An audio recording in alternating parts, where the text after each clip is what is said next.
What's going on, guys? Spud here, and welcome to episode 48 of the Roundup. Um, Hopefully you're all well. In this episode, we're going to be doing our Call of Duty League 2025 end of season awards, end of regular season awards, I should say. Have I changed my MVP? Is it Scrap or is it Celium? You'll find out if you get that far into the video. This episode is going to be another short one. I don't even know if it'll be a 20-minute episode, to be honest. Like I've said, we're really unsure if the roundup's going to continue after this season. There's just no hype going into champs. There's actually no hype at all. It's crazy. Um, I'm recording this really early on Wednesday morning, so I'm not going to be having the webcam on. We're also going to have a look at how the group play just played out on the major for Counter-Strike with Falcons and G2 exiting. But obviously Falcons being a huge shock, seeing as they spent about $3 million on their roster. If you do enjoy this episode of the Roundup, though, please do like it. Is free and it helps me out a lot. Um, Obviously, we're going to be doing our predictions for champs next week, and then it will obviously be champs after that. Doesn't look like I'm going to have any roster mania for champs, which is normal. There's no point in really changing your team on such short notice, to be honest. But let's just get straight into it.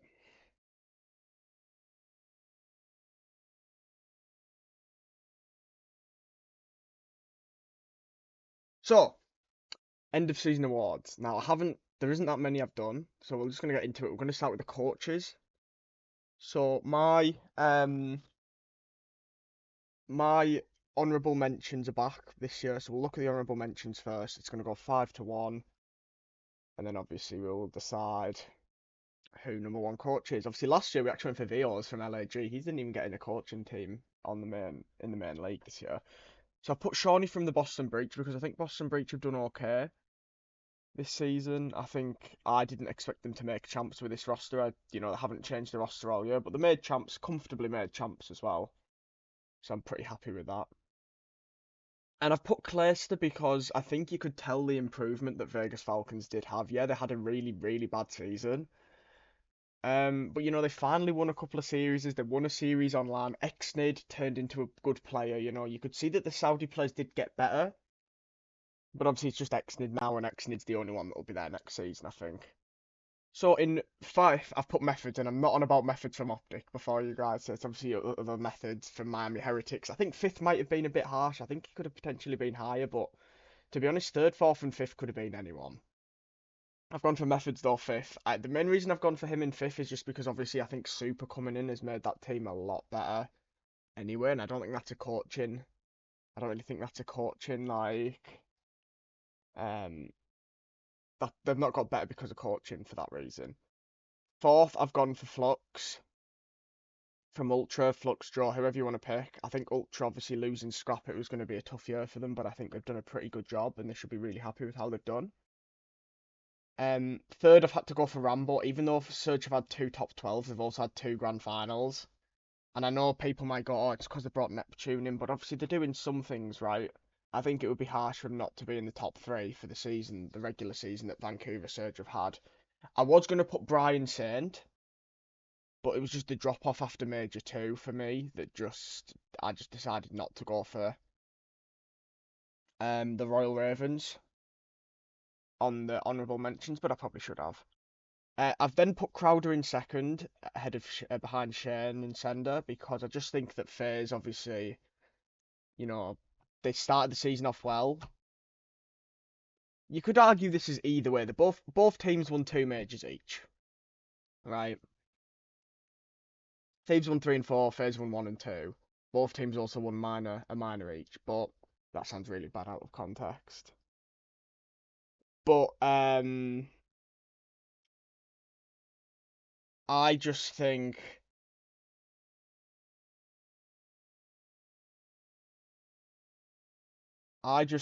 that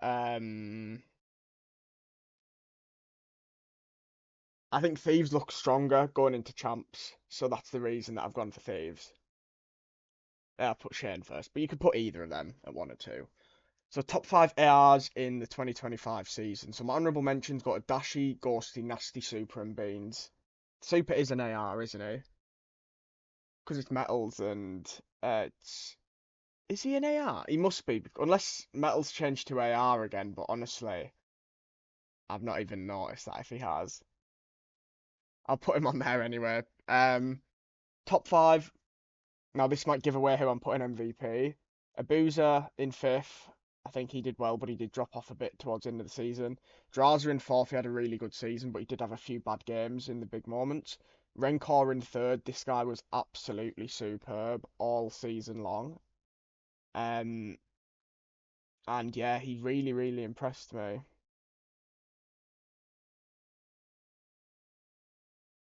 So he gets number three. I've then gone for Celium ahead. Then I've gone for Celium just because I think that Scrap statistically, Scrap was better for the whole season. But obviously Scrap did get two MVPs. Celium got one. I still think Hydra should have been MVP at Major Four, by the way. But I've gone for I've gone for Scrap at number one over Celium. I just think that it's just how good Scrap is in control. Now, I haven't done Hardpoint Player of the Year, S&D Player of the Year. I've got rid of some of those. It's a bit more of a basic one, but I'm pretty happy to put Scrap at number one for the top AR. Top five SMGs. So first of all, the honourable mentions go to Abeezy, Kleenex, Huke, Snoopy, Gwyn, and Envoy. Envoy was close to making this list. He would have made this list if it was the top 10, because obviously my top 10 MVP, I think he got into it in the end. So in fifth, I've gone for Real from the Miami Heretics. I think he had a really good season. You know, with how good Heretics are, I can't see him wanting to go on a different team. I think he'll just stay on the Spanish org. It would make sense for him to do that now. Unless they obviously have a really bad champs in EWC. Joe Deceives from Toronto Ultra in fourth. I think he had an absolutely superb season. You could argue it's between Joe and Neptune for third. Neptune originally was number one for my SMG going into Major 4, but obviously that top 12 placement has had a big effect because obviously the majors are the most important thing. But what a player Neptune's been this year. You know, obviously he hadn't been in the league for a couple of years.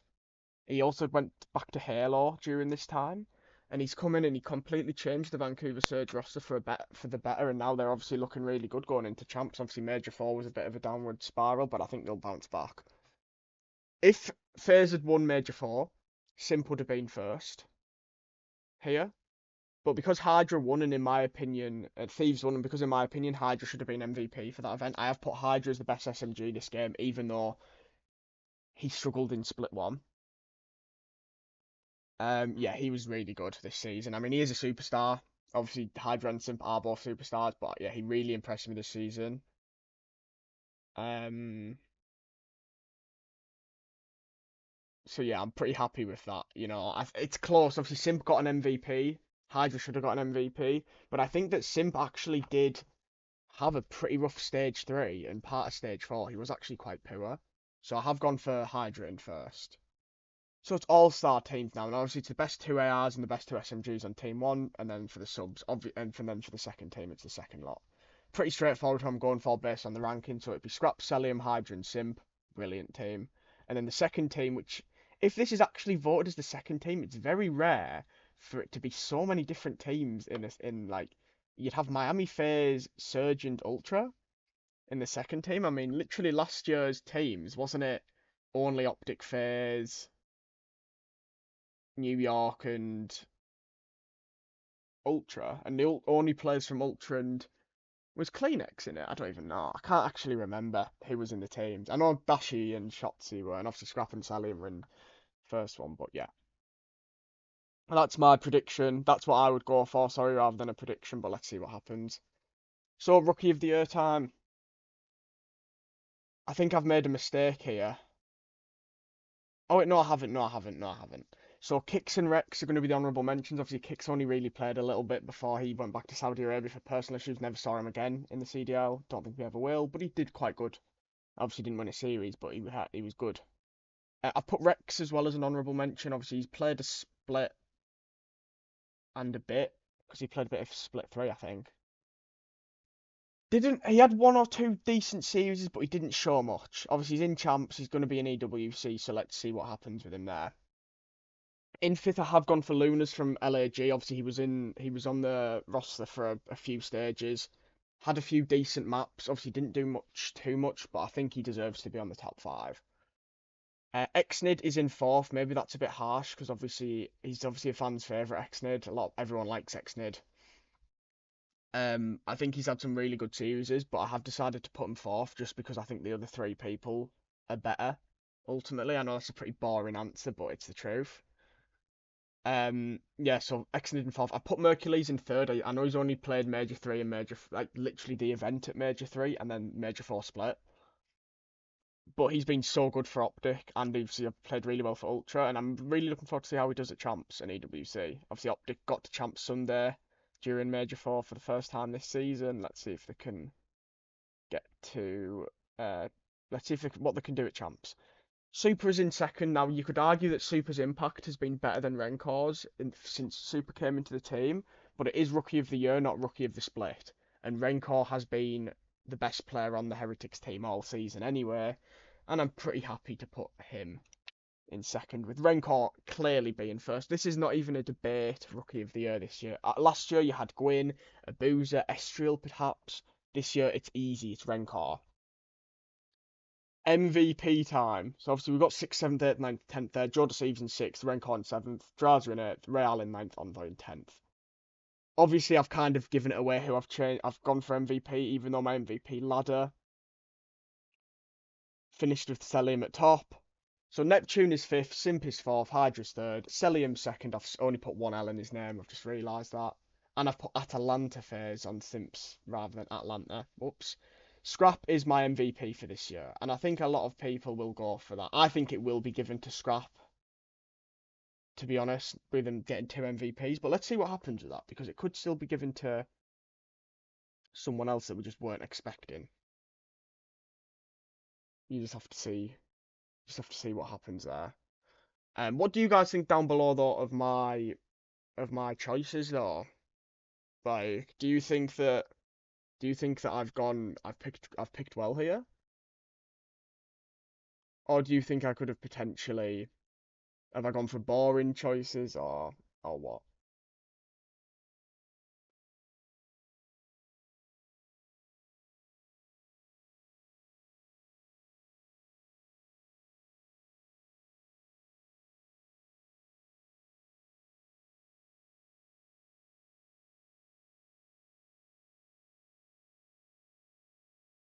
So, here we go then. It's time to talk Counter-Strike, which doesn't happen much. Happen very much on the roundup. It happens more than anything other than Call of Duty. Like I said, this is going to be a short episode because there just isn't much to talk about. Call of Duty League currently is just shite. And I've just been putting all my eggs in the Counter-Strike last major in Austin. So we had group play here.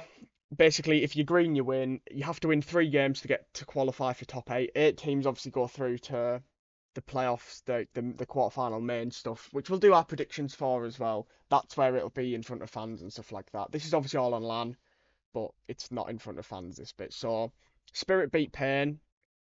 Spirit went 3-0. We're just going to go through their things. So they beat Pain, they beat Lin Vision, and they beat Navi in the 2-0 game. So obviously, because these were 2-0, whoever wins goes through, whoever loses just goes down to 2-1. It's pretty straightforward. If you lose 3 games, you're out. If you win 3 games, you're in. The only other team that went 3-0 was actually Furia, who had a really good bit of group play here. They beat the Mongols from Mongolia. They beat Aurora, and then in their 2-0 game, they played Virtus Pro, beat them, and the Brazilian team will go into the last 8. Then we had Navi, so we're going to have a look at Navi. So Navi beat Naminja, and then in their 1-0 game, they beat 3D Max. But then they lost to Team Spirit in their 2-1. And then they played G2. Obviously, G2 is my favourite Counter-Strike team. Obviously, I know there's no Monazi, who's my favourite Counter-Strike player, no Nico. They beat G2, which then means they go through. Then we had a huge shock. Vitality were unbeaten since January, by the way, and they lose to Legacy. And if we look at Legacy, Legacy beat Vitality somehow. Then they lose to Virtus Pro. Then they lose to FaZe. Then they beat Linvision, which sends Linvision home. And then in their 2-2 game, they have to play Mouse. And obviously, Mouse, who were 0-2, Mouse were 0-2, guys, which was a shock. They also sent Liquid home, who went 0-3, but Mouse brought it back and they qualified for top 8. Unfortunately, though, we had an absolute cinema game. These are the teams that qualified anyway. It's going to be so complicated. Spirit, Furia, Vitality, FaZe, Na'Vi, Mongols, Mouse, and Pain. But the absolute pain is this one. Oh, what a Dust 2 we had, by the way. It went to 5 overtimes. It was a 28-25 win for the Mongols as they qualify for the major top 8. G2 go home. They just don't have the team. Snacks isn't good enough, in my opinion. Hades didn't really show up. I felt bad for Malbs. Obviously, he was really emotional afterwards. Heavy God played well. But Senzu was absolutely superb in this Dust 2. If I can show you, did he get 56 kills? 56 kills. Oh, fuck no, we got 66. He went 66 and 47. On the other side, though, Heavy God did go 65 and 48. But it was a pretty crazy game. The amount of clutches that were happening on both sides. But I do feel bad for G2, obviously, not to get top 8 is... not to get top 8 is obviously very, very rough for that organisation. And obviously, I believe that some Pius is coming into the team.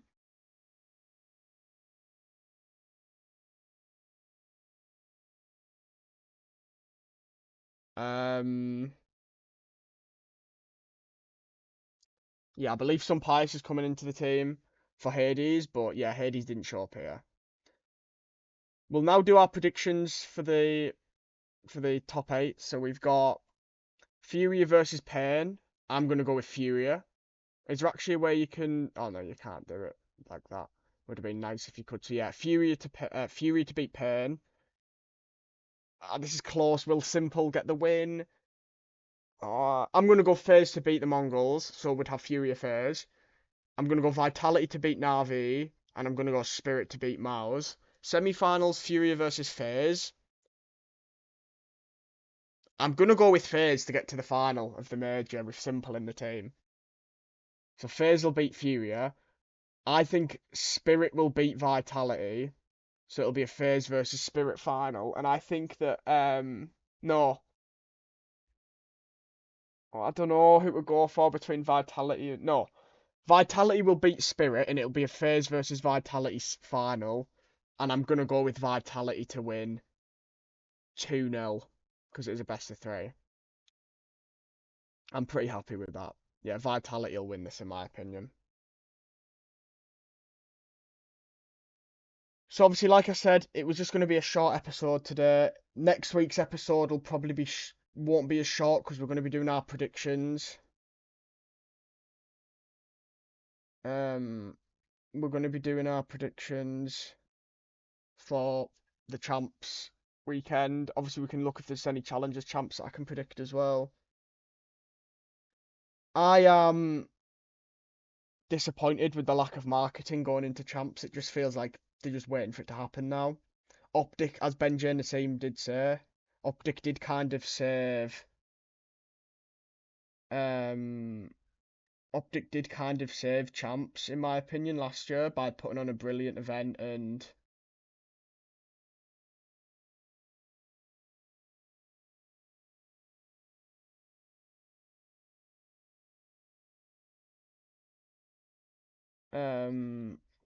obviously put on a brilliant event and they obviously won.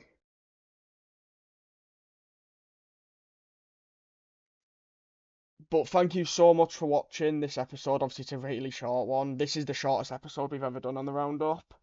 Next week should be a bit longer, and then obviously Champs review will be about an hour and a bit, and then we'll do an EWC predictions one, and then that could be it. Honestly, I just don't know. But thank you so much for watching. This will be out later today. And yeah, enjoy. Thanks for us watching as always. Appreciate it. And yeah, see you later. Bye for now.